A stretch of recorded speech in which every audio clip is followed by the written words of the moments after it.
I remember before the elections, all of you were saying 400 par, and you were saying you would change this. And then I was glad to see that the Prime Minister walked in and then was forced to bow his head in front of the Constitution. It was a serious मामला है। आप foreign policy पे, border issue पर आप अपना कैसे मजाक बात कर सकते हैं? अपना मन मारन कहानी आप बना के बोल रहे हैं।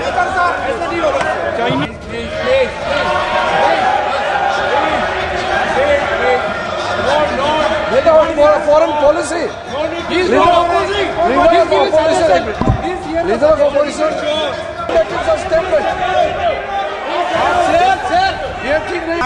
I'm sorry that disturbed you, that question.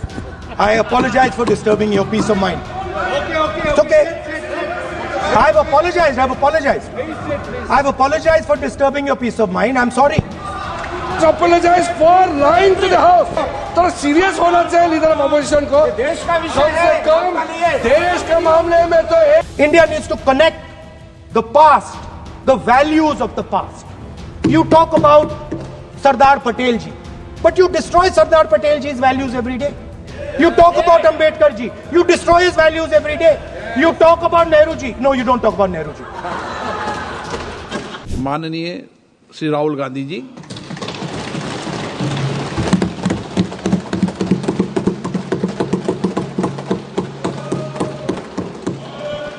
Thank you, Speaker Sir, for allowing me to speak on the President's address.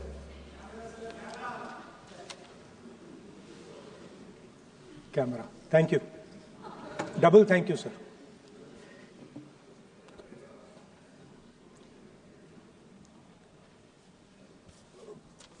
I heard the President's address. I sat there with Kharge ji and I listened to it. And I must say, I struggled through the President's address to maintain my attention on what was being said. Because I had heard pretty much the same President's address the last time and the time before that and the time before that. And it was the same laundry list of things that the government has done. We have done this, we have done this, we have done this, 50 or 100 things that the government has done. And so while I was sitting there, I was thinking, okay, I am being critical about what is being said. And I am saying that this is not the type of President's address that should be delivered. Well, the question came to my mind, what type of address would an India Gathbandhan government deliver? How would that address be different than the address we heard? Because it's no point me saying that it is a laundry list and then not providing an alternative idea. And so today I would like to lay out some dimensions of what an alternative address would look like, what the India Gathbandhan would probably focus on, and where we would lay emphasis. The future of this country is going to be decided by the young men and women of this country, the youth of this country. So I think anything we say has to be addressed to them, has to be spoken to them. The first thing in front of us, and this is something I'm sure the Prime Minister would accept, and pretty much everybody in this room will accept, is that even though we have grown fast, we are growing slightly slower now, but we are still growing. A universal problem that we have faced is that we have not been able to tackle the problem of unemployment. No, neither the UPA government nor today's NDA government has given a clear-cut answer to the youth of India about employment. I don't think anybody in this room will disagree with me. I'll give a little statistic for the Prime Minister. The Prime Minister, something I would agree with directionally. The Prime Minister proposed the Make in India program. I think a good idea. We saw the statues, we saw the functions, we saw the so-called investment, and the result is right in front of me. Manufacturing fell from 15.3% of GDP in 2014 to 12.6% of GDP today. That is the lowest share of manufacturing in 60 years. I'm not even blaming the Prime Minister, because I think it would not be fair to say he didn't try. I could say that the Prime Minister tried, and I think conceptually Make in India was a good idea, but it's pretty clear that he failed, because manufacturing went from 15.3% of GDP to 12.6%. So the first question that any alternative vision would answer to the youngsters of our country is, okay, what and how are we going to solve this problem of employment? Any country basically organizes two things. You can organize consumption, and then you can organize production. Modern way of saying organizing consumption is services. Modern way of saying organizing production is manufacturing. But there is more to production than simply manufacturing. For example, agriculture also is about production. Now, pretty much every government since 1990 has done a decent job on consumption, on organizing consumption. Which are the companies that organize consumption? Uber organizes consumption. Reliance organizes consumption. Adani organizes consumption. But we have, as a country, failed in organizing production. We have excellent companies that try to organize production. They are the Mahindras of this world. They are the Bajajs of this world. Part of Tata's organizes production, but the record of the country in organizing production is dismal. And essentially what we have done is we have handed over the organization of production to the Chinese. So this mobile phone, even though we are saying we make this mobile phone in India, that is not a fact. This phone is not made in India. This phone is assembled in India. All the components of this phone are made in China. The network that has produced this phone is made in China, is owned by China. So every time we use a phone, every time we wear a Chinese shirt, a Bangladeshi shirt, every time we wear a pair of Chinese sneakers, we are paying a tax to China. Because some Chinese youngster is earning a salary to make or to produce that product. So the first message I would give in a presidential address would be that India has to focus completely on production. Because if we do not focus on production and we continue to focus only on consumption, we will find that we will run huge deficits, we will increase inequality, and eventually we will run into a serious problem. Social problem because of unemployment, which we are already facing. If you look at the numbers of the amount of people who are in jail, if you look at the numbers that are spent on internal security, if you look at the numbers spent on our police forces, they're all spiraling. They're all rising. And everybody understands that social tension is on the rise in India. So now the next question comes, okay, so where is this employment going to come from? What is India going to produce? And for that, I'd like to tell all the youngsters of this country that there is a revolution taking place, an exciting revolution. The world is transforming completely. And the change that is taking place, at the heart of the change that is taking place, we are moving from the world of the internal combustion engine to the world of the electric motor. We are moving from petrol to batteries. We are moving wind, solar, potentially nuclear energy. So our entire way of moving is changing.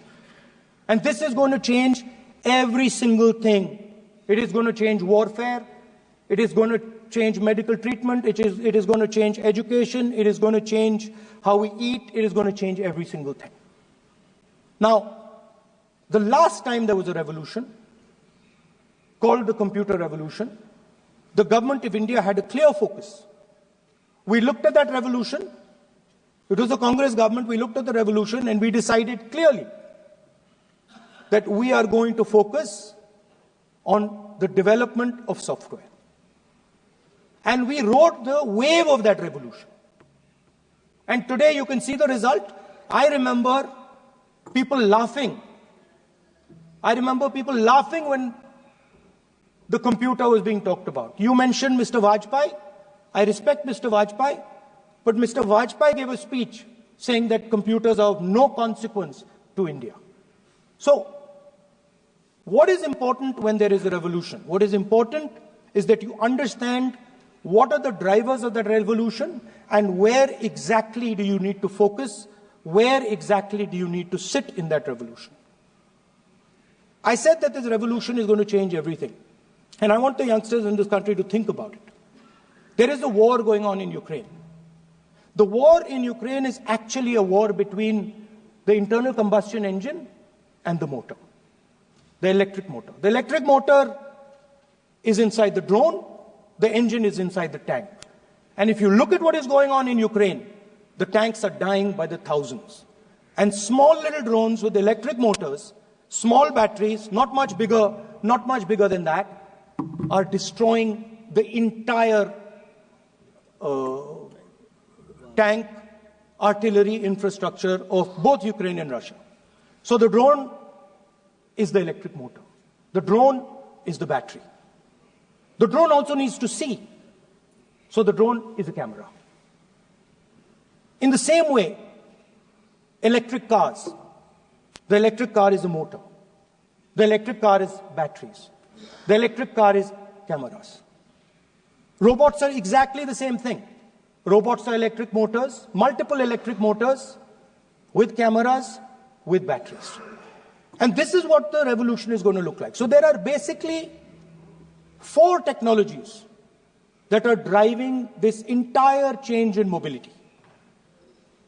Electric motors, batteries, optics, and then on top of that, you can apply AI. Now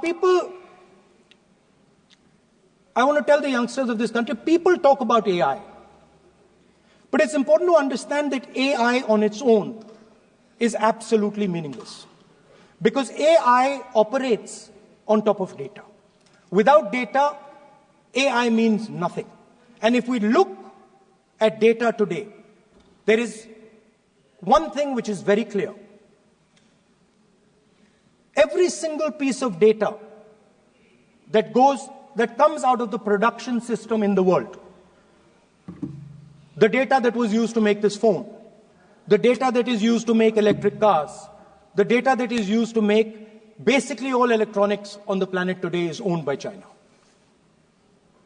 And the consumption data is owned by the United States. In China, the consumption data is owned by China. But in India, companies like Google, companies like Facebook, companies like Instagram, X, they own our consumption data. So if India wants to talk about AI, it has to first answer the question, what data is going to power that AI? And the answer today is India does not have that data. Neither does India have production data, neither does India have consumption data. We have handed our consumption data to the big American companies, and the production data we don't have anyway. So what would that vision look like? The first thing, we would start getting youngsters excited about this revolution. We would start to introduce the idea of a completely new way of moving, a complete revolution in how things move. We would start teaching our children in schools about batteries, about electric motors, about how these things combine, about how drones, robots, electric cars are structured, how they will work together. And most important, we have to start building a production network so that we can get access to production data. Now, what would we focus on? We would not give you a laundry list. China has at least a 10-year lead on India in this space. China has been working on batteries, robots, motors, optics for the last 10 years, and we are behind. So what would our president's address say to the youngsters? We will choose critical areas in each one of these technologies, and we will start to build capabilities in those areas. The second thing we would do, we would ensure that our banking system is not captured by 2 or 3 companies that basically do not allow you to build a production system. But our banking system is open, is dynamic, and is accessible to small and medium businesses and to millions and millions of entrepreneurs who want to take part in this revolution. Our foreign policy would take into account this revolution. When we talk to the United States, we would not send our foreign minister to invite our prime minister to his coronation. We would not send him 3 or 4 times, please invite our prime minister. Because if we had a production system and if we were working on these technologies, the American president would come here and invite the prime minister. So it is important to understand where a... Please.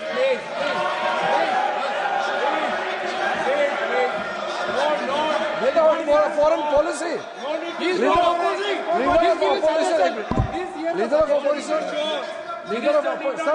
Leader of opposition cannot make such serious, unsubstantiated statement. This is related to the relation between 2 countries, and he is making an unverified statement about invitation of the Prime Minister of our country. Is better than our dignity. How can you make such kind of statement? He is leader of opposition, sir. He should be responsible in making such statement. Sir, LOP is giving us very positive suggestions. Why they are worried, sir? For the country, he is giving. Leader of opposition has the information from any official source. He must inform the House. If leader of opposition has the information, please inform the House. Okay. Who has told you that foreign ministers visited for the purpose which you have mentioned? You must specify it. So, I'm sorry that disturbed you, that question. I apologize for disturbing your peace of mind. It's okay. I've apologized. I've apologized for disturbing your peace of mind. I'm sorry. Apologize for lying to the House. ऐसा नहीं होता है. तो serious होना चाहिए leader of opposition को. कम से कम देश के मामले में तो एक हो. देश के मामले में तो एक वॉइस से बोलना चाहिए. ये गलत बात है. ये ठीक नहीं है. लीडर ऑफ अपोजिशन को इस तरह का बयानबाजी नहीं करना चाहिए. ये गंभीर विषय पर चर्चा चल रही है. इसका गौरव विषय है.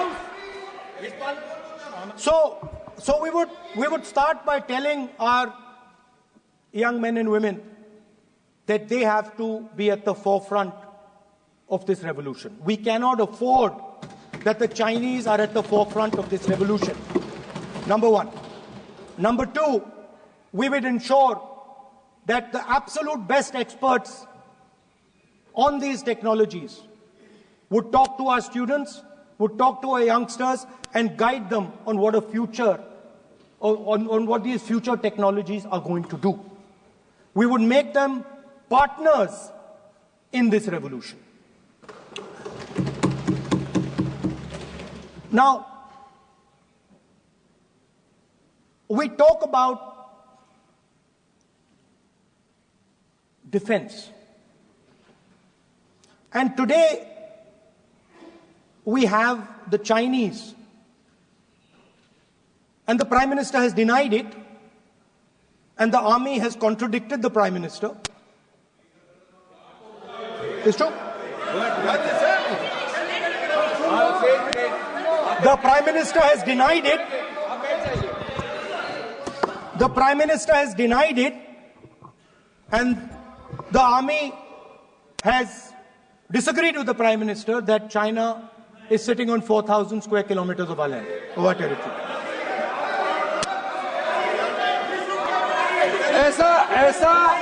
ऐसा इस सदन में अब मन चाहे बात नहीं बोल सकते हैं।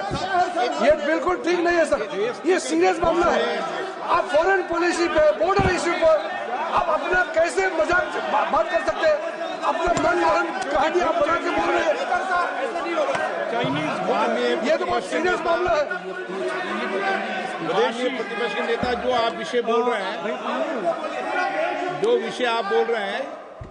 उसके तथ्यों को सदन के पटल पे रखना। आप पानी अनुरोध है, लीडर ऑफ अपोजिशन बोलिए, हम लोग शांति से सुनेंगे। ये आपका अधिकार है बोलने का, मगर आप मन चाहे ऐसा सीरियस इशू पे कैसे बोल सकते हैं? ये सीरियस मामला है। आप सदन में अपनी मर्जी से बोलते हो, फॉरेन मिनिस्टर का बात कर देते हो, सीमा का बात ऑफिशियल वर्जन से अलग बात करते हो। ऐसा मत बोलिए, ये देश के लिए ठीक नहीं है। आपको सीरियस होना पड़ेगा लीडर ऑफ अपोजिशन। ये गंभीर मामले को आप ऐसा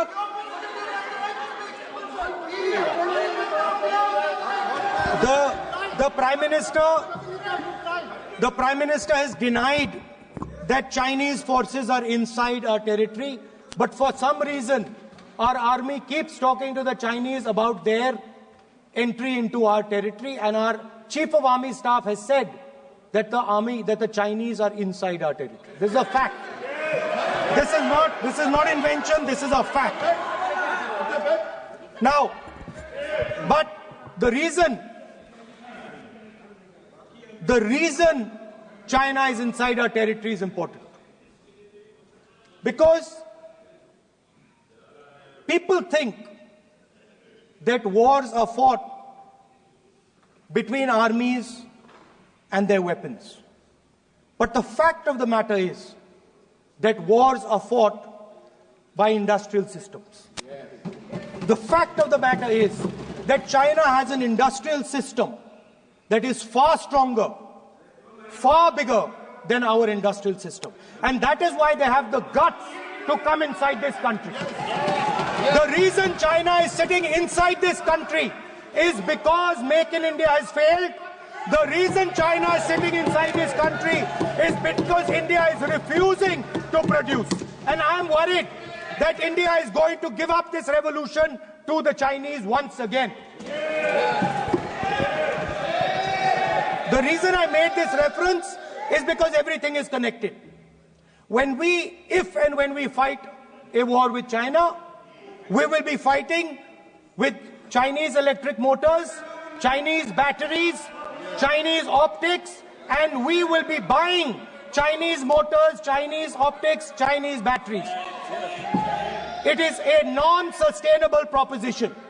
That is why for our security, for the future of our children, for the future of our country, we have to build a production system, and we cannot allow this revolution to go by. Yes. Now, the next step, we have a strategic partner called the United States. The partnership should focus on how India and the United States can work together to take advantage of this revolution. That is what the conversation should be on.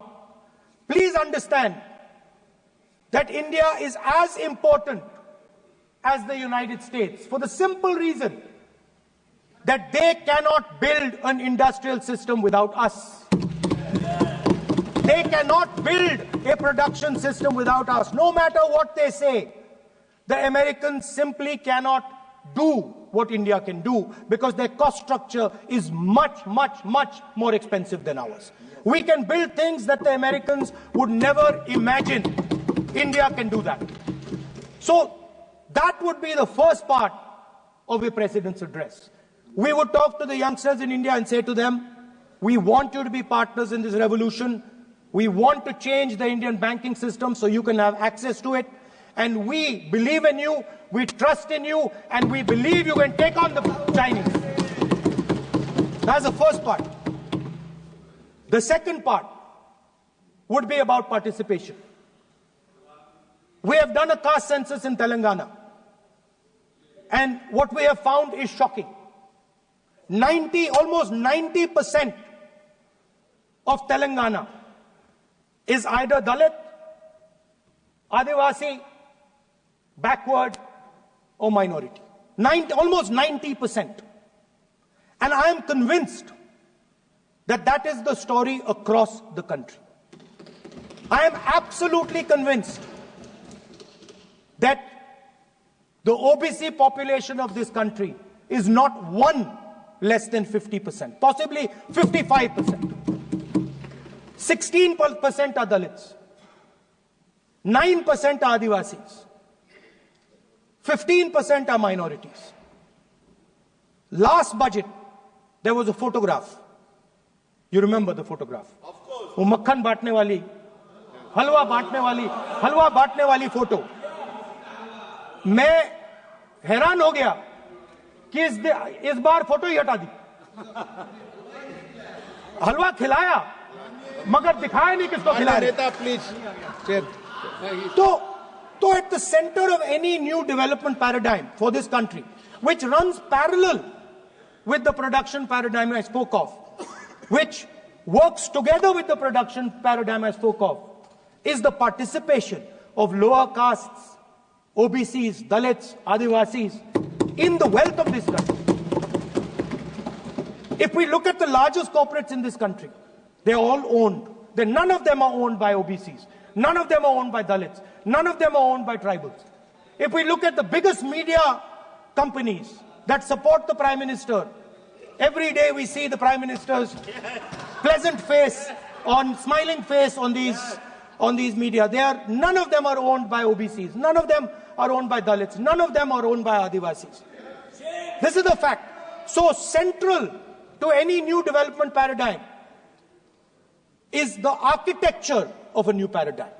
And that architecture of the new paradigm can only be built once the caste census is placed on this table. Because once the caste census is placed on the table, we will know exactly how much of this country's wealth, how much of this country's power, how many of this country's institutions are owned by 90% of this country. There are OBC MPs in the BJP. There are OBC MPs in the BJP. There are Dalit MPs in the BJP. There are Adivasi MPs in the BJP. Remember, you are OBCs, you have 50% of the population and you have absolutely no power. I know that you're sitting there and you cannot even open your mouth. That is the truth of the country. प्रधानमंत्री का चेहरा आपको दिखाई नहीं देता है. जाति जनगणना, प्रधानमंत्री का चेहरा आपको दिखाई नहीं देता है. आर्किटेक्चर, अंधे हो गए हैं क्या? Revolution in this country that we are going to bring. ये अंधेरा हो गया है. पार्लियामेंट में ये कुछ दिखता नहीं है. सोनिया गांधी, प्रियंका, ये लीडर ऑपोजिशन को कुछ दिखाई नहीं देता है. ओबीसी बात करते हैं. So the idea is, Speaker sir, the idea.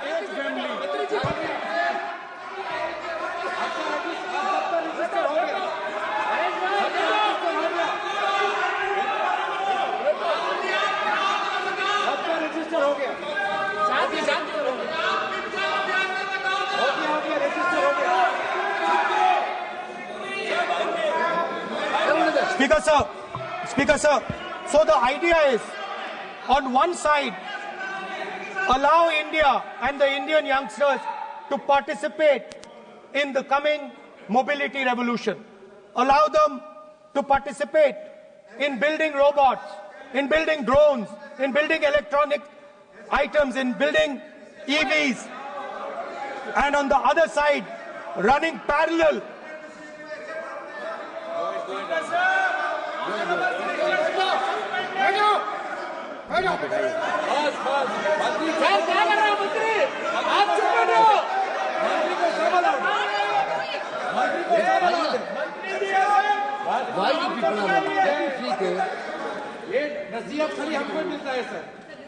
मैंने उनको ही मना The country, Speaker sir. ऐसा नहीं है, So- आप भी बहुत डिस्टर्बेंस करते हैं.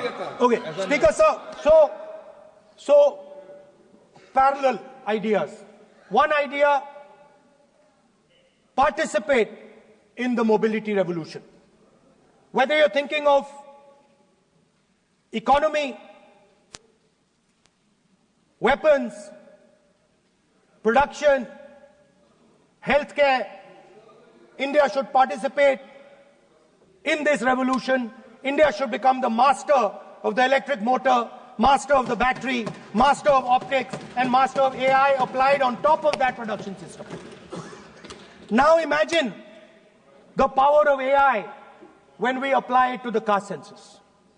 You imagine what we will do with AI and what we will do with the social revolution in this country when we start to apply AI on the data that we get from the caste census.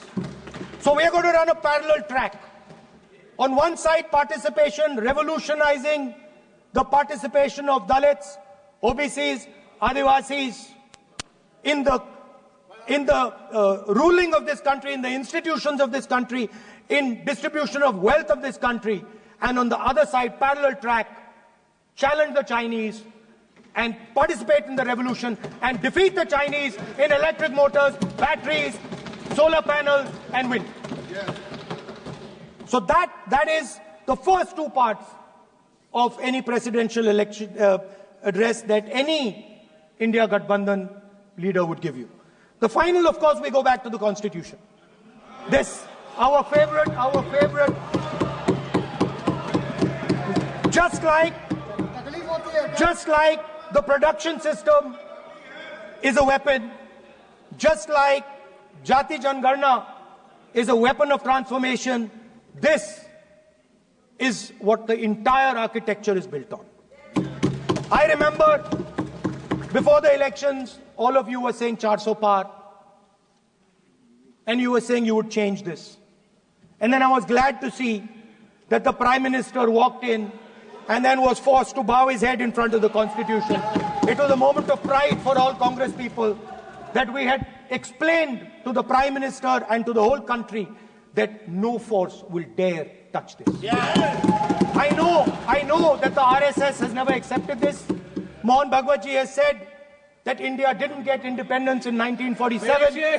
He has said that this constitution is meaningless. I know that that is at your heart. We will never let your dream come true. This constitution is going to rule India always. Now, एक minute आप प्रतिपक्ष के नेता हैं,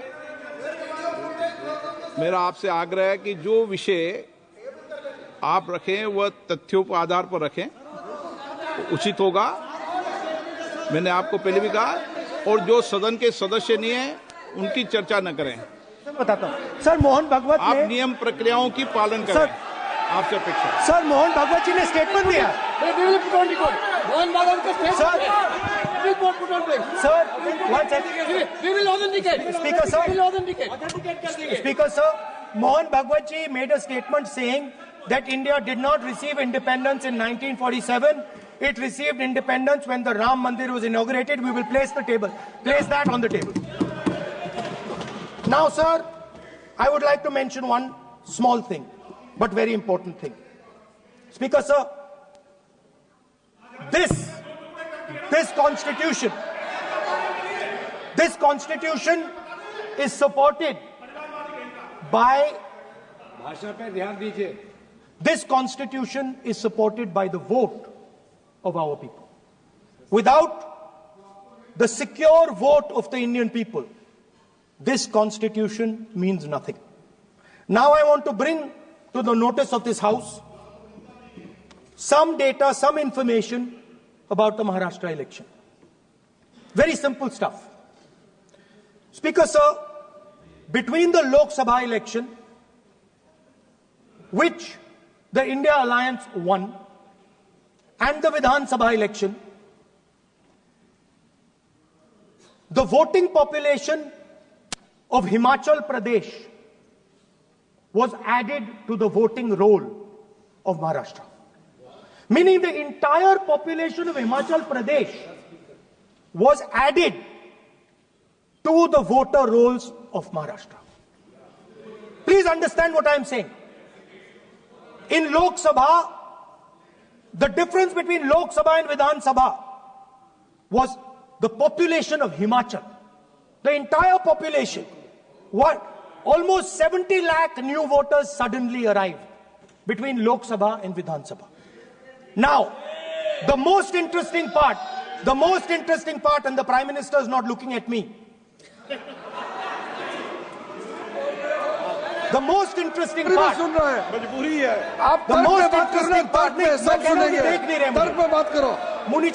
suddenly. The most interesting part is,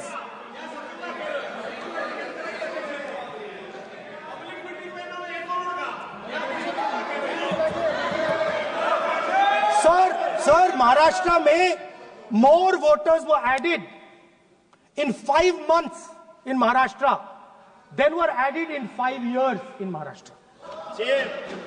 जितने 5 साल में add हुए उससे ज्यादा 5 महीने में ऐड हुए, आखिरी 5 महीने में लोकसभा चुनाव के बाद. सर, एक बिल्डिंग है सर शिरडी में, एक बिल्डिंग में 7,000 नए वोटर एक बिल्डिंग में ऐड हुए सर. एक बिल्डिंग में 7,000 नए वोटर ऐड हुए सर. सर, मैं कोई आरोप नहीं लगा रहा हूं, मैं सिर्फ ये कह रहा हूं सर कि ये इसमें कुछ ना कुछ प्रॉब्लमैटिक है कि हिमाचल प्रदेश जितने बड़े वोटर्स लोकसभा के बाद जादू से आ जाते हैं. अब हम क्या कह रहे हैं? हमने इलेक्शन कमीशन से रिपीटेडली कहा है कि हम आरोप नहीं लगा रहे हैं. आप एक काम कीजिए, हमें लोकसभा की वोटर लिस्ट दे दीजिए, नेम, एड्रेस और इलेक्ट्रॉनिकली दीजिए, और विधानसभा नहीं है. नहीं सर, नहीं. स्पीकर सर, वो सब वेबसाइट पे रहती है, सब जानते हैं, कभी भी कोई निकाल सकता है. स्पीकर सर, मैं समझा देता हूं सर. स्पीकर सर, वो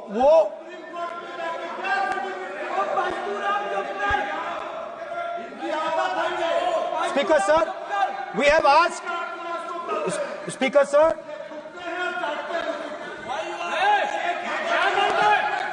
Speaker sir, we are asking this question. Speaker sir, population of Himachal Pradesh. Please. Population of Himachal Pradesh has voted. Extra has voted in Maharashtra. We are saying to the Election Commission, please give us the names and addresses and polling booths of all the workers in the Lok Sabha and all the workers in the Vidhan Sabha, so we can calculate who these new workers are, who these new voters are. Interestingly,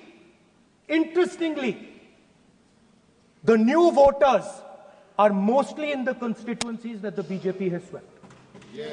Please understand, the new voters have been added mostly in the constituencies where BJP has swept. I am still not making an allegation. I am saying on the floor of the House that the Election Commission has to give the data of the Maharashtra elections to the Congress Party, to the Shiv Sena and to the NCP, so that we can see exactly where these voters have been added, who has been subtracted, who has been added, where they have been added. This is not an irresponsible request. This is a very simple request for them to fulfill. The reason I'm saying this, sir, is because the rules have been changed. This is not just said in isolation. Speaker, sir, the election commissioner used to be chosen by the Prime Minister, Leader of Opposition, and the Chief Justice. Sir, the Chief Justice was removed from that committee. Why? Why? This is a question, sir. This is a question to the Prime Minister. Why was the Chief Justice removed from the committee? Now, in a few days, I'm going to go to the meeting. I'm going to go to the meeting. There's going to be Mr. Amit Shah and Mr. Modi ji. And there's going to be me. 2 to 1. Why am I even going to the meeting? What is the purpose of me going to the meeting? I'm only going to the meeting to certify what Modi ji and Amit Shah ji are going to say. Right? Whereas if the Chief Justice was there could be a discussion. Chief Justice and Leader of Opposition could say, no, we don't agree. So, there seems to be a calculated strategy. Now, just prior to the Lok Sabha, the election commissioner was changed and 2 new election commissioners were placed. Yes. We know that the election dates were changed. Yes. We know that the elections were postponed. These are facts. These are not things I am inventing. So, in order to safeguard this constitution, the entire opposition requests the data for the Maharashtra election. We request the data and the electoral voter list for Lok Sabha and the corresponding list for Vidhan Sabha. And I am very confident that the Election Commission will not give us this information. Speaker, sir, that is broadly. So the third element of our President's address would be a determined defense of India's institutions, of our democratic system, and a re-look at our entire democratic framework, and the looking again at all the institutions that have been taken away from the people of India. So those would be the type of things that we would say in a presidential address. I'd like to finally say one thing. In the last, थोड़ा बढ़ा देता हूँ. अब मैं थोड़ा और खींचूंगा. अब और खींचूंगा थोड़ा. अब और खींचूंगा. So in the last, there is a background, a philosophical background to what I am saying. Essentially, what I am saying to the youngsters of India and to this house is that instead of focusing on multiple things, instead of telling us a laundry list, give us a strategy, give us a vision, make it clear, right? Now, there is a philosophical basis to this. There is even a deep philosophical basis to this. I showed you the picture of Shivji, which you didn't allow me to show. I showed that picture for a reason. What does that picture tell us? If you look at that picture carefully, it tells us focus carefully. Do not get distracted. Do not look here and there. Do the job at hand. So there is a philosophical basis to the speech I have given. I have not told the House and the country that we will do this, and this. This is the philosophy of Shivji. Say what you have to say, but be clear that you're going to do that one thing and don't do 56, 70 different things. So there is a link between our philosophical tradition, our religious tradition, and what I'm saying. And that is what India needs to do. India needs to connect the past, the values of the past. You talk about Sardar Patel ji, but you destroy Sardar Patel ji's values every day. You talk about Ambedkar ji, you destroy his values every day. You talk about Nehru ji. No, you don't talk about Nehru ji. Right? You bow in front of Buddha. You destroy what he says. So the point is, you have to be truthful to what you are. Right? And it is important that when you are giving a way forward to the nation, there is clarity. There is clarity of purpose. There is no hatred. There is no violence. there is no anger, because these things are destroying our country. So my speech has not been angry, has not been nasty. My speech has been very polite, very kind, and I thank the Prime Minister for coming and listening to it.